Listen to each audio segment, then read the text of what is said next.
ഇതാണ് മംഗോസ്റ്റിൻ. ഇത് മംഗോസ്റ്റിൻ പൂക്കാന്ന് പറഞ്ഞാണ്ടല്ലോ, ഇത് ഇതേപോലെ പൂക്കണം. ഇത് കണ്ട ഓരോ മുട്ടിൻ്റെ ചെനപ്പിൽ ഓരോ ചെനപ്പിൽ ഇതാണ് മംഗോസ്റ്റിൻ പൂക്കാന്ന് പറഞ്ഞത്. ഇത് ഇതുപോലെ പ്രാന്ത് പിടിച്ചോണം അങ്ങോട്ട് പോകണം. അപ്പോഴാണ് മംഗോസ്റ്റിൻ ഇഷ്ടം പോലെ അങ്ങോട്ട് ആവുള്ളൂ. ഇത് കണ്ട, ഇത് നമ്മുടെ സ്വന്തം പറമ്പിലുള്ള തോട്ടമാണ്. ഇതണ്ട മംഗോസ്റ്റിൻ പൂത്തേക്കണ കണ്ട നിങ്ങൾ. ഇത് ഇതേപോലെ എന്നിട്ട് മംഗോസ്റ്റിൻ പൂക്കണ, അല്ലാണ്ട് ഇവിടെ ഒരു കായ ഉണ്ടായി. അത് നല്ല ഇനം നോക്കി വെക്കണം നമ്മൾ വെക്കുമ്പോൾ. ഇത് കണ്ട ഓരോ ചെനപ്പിൽ ഇത് കണ്ട, ഇത് ഇവിടെ വരണം, ഇത് ഇവിടെ വരണം, ഓരോ ഇലയുടെ ഗ്യാപ്പിലാണ് ഓരോന്ന് വന്നേക്കണേ. ഇതണ്ട അവിടെ മംഗോസ്റ്റിൻ പൂക്കണേ. ഇതൊക്കെ പിടിച്ച് കഴിഞ്ഞ് കഴിഞ്ഞാൽ മംഗോസ്റ്റിന്മാരെ പിടിക്കും, അത് രസ്. അപ്പോൾ ഇത് എല്ലാം പിടിച്ചില്ലെങ്കിലും ഒരു 70-80% പിന്നെ ഈ നീറിൻ്റെ പ്രശ്നം വരും.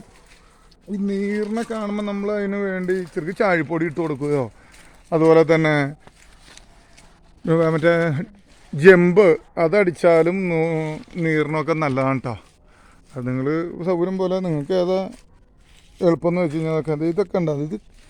ഇതിപ്പോൾ നിങ്ങൾക്ക് വെയിലായതുകൊണ്ട് ഇത് മനസ്സിലാവണല്ലോ. അത് അല്ല കണ്ടാ ഇതുപോലെ അങ്ങോട്ട് പിടിക്കണം. ഇതൊരു ചെറിയ മരത്തുമ്മയാണ് ഈ പിടിച്ചേക്കണത്. ഇതൊക്കെ നമ്മുടെ വളപ്പിലുള്ളത്. അപ്പോൾ ഓക്കെ, ശരി.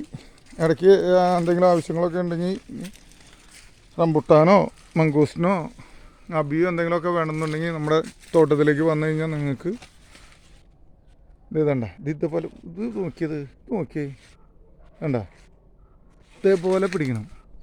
ഓക്കെ.